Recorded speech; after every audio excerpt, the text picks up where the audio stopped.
Hey guys, it's Rory. I'm sorry about all the background noise because there's literally a pool right next to me. I've got my phone. It's actually my dad's because I only have an iPad because I'm not a spoiled child. Today, I'm doing the albums of the year. I've got my notes right here. So this is the top 10 albums of the year because I can't be like Fantano and write down 50 albums because that's just insane. So I did the top 10 because I'm lazy. Number 10 is Migos' album, Culture. Oh my god, this album is so fun to listen to. Every song flows pretty well together. The beats are really well produced. I think they added the flute a little bit too much on the beats. I'm just saying, but overall the beats are good. Why this album didn't get any further on the list is because the lyrical content isn't as meaningful as the other albums on the list, and because they added way too much auto-tune. It was just auto-tune smothered on each song, but besides that, it's a good album. I approve.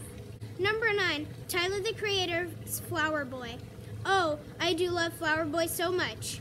You cannot explain to me how much I love this album. It's nice, it's upbeat, it's melodic, and it's truthful. You can't deny that. I'm sorry, but I have to say this. But I really do miss his old raw grittiness that he used on Bastard, Wolf, and even Cherry Bomb. But although he does show some of that on Who Dat Boy and I Ain't Got Time, I would have loved more of a balance between his pop and R&B side and his dark, hard-hitting side. But I still love this album, but that's why I put it at the number 9 spot. Number 8, Nerd.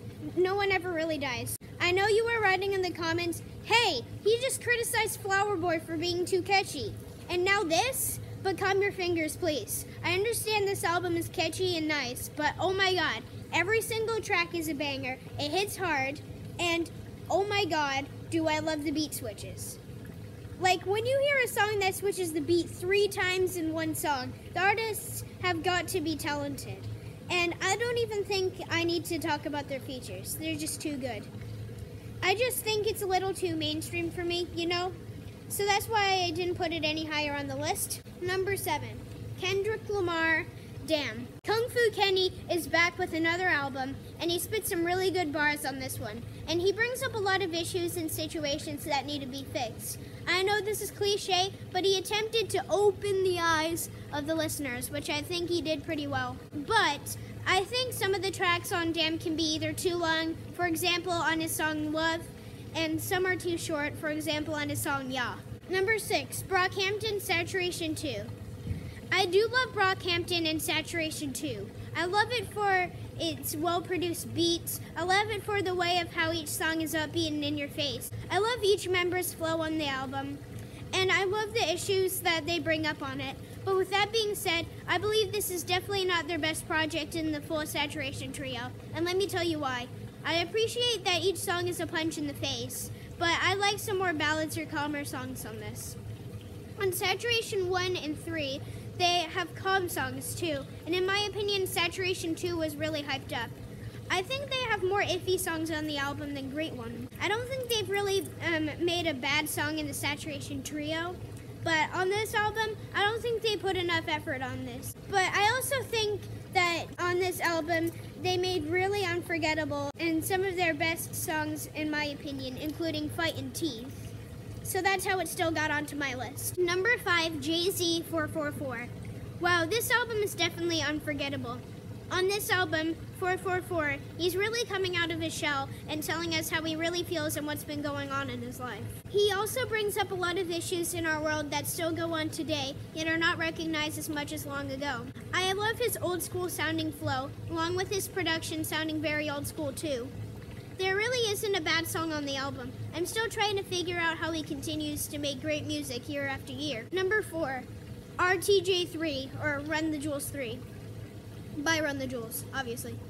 This album just surprised me over and over again. It's so hyper entertaining, funny, and enjoyable of an album. The beats are off the wall. The lyrics are somehow egotistical in a good way, I guess.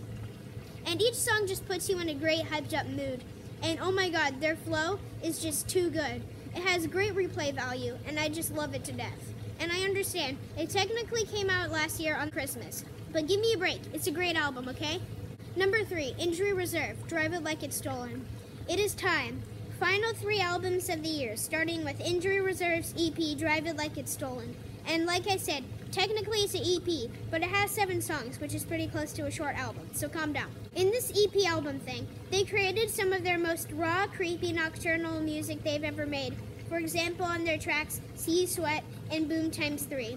Then they also made some really slow, chill songs. For example, on their tracks, North Pole, my favorite song, and Chin Up. I'm definitely hoping for more of this direction from Injury Reserve in the future. Number 2, Saturation, or Saturation 1. Here it is, what you've been waiting for. I finally put Saturation 1 on the list. Are you happy? On the number 2 spot is Saturation, because it was the first album I heard from them, and wow, what an introduction. They blew my doors off when I heard the first track, Heat. It's pretty rare to find anything that raw and hardcore in rap these days. And when they finished up with the last track, Waste, I was left thinking, how do they start the album all intense, and then this? Number 1, Brockhampton, Saturation 3. And here it is, the number 1 spot. I just had to give it to Brockhampton, again, because this album, this is the good stuff. Excuse me. This album is a warm hug from your mother that you haven't seen in 12 years. Not that I know what that feels like. This album is that moment when your grandma whips out the cookies from the oven and you just smell the smelly smell that's coming from those warm cookies. But this album is so fun. It starts off with a crazy bonkers song, Boogie. Then they transition into another great track, Zipper, where they're just like, thought the last one was crazy? Well, here's another one. I just don't know how they do it. I don't understand. And then they come along to Johnny, and you just hear the first few seconds of the song, and you're like, another crazy song? And then they're just like, nope, we're gonna switch the beat and make it calm. Okay, I'm gonna stop there because it would take hours to review every single track on that album. But I strongly recommend, if you like hip-hop and you want something experimental and off the wall, please check this album out because I just adore it. But anyways, that was my albums of the year. I hope you liked it. Do you agree or do you not? Write in the comments below. If you like this video, then give it a thumbs up and subscribe if you want more. And I'll see you in the next episode. Bye.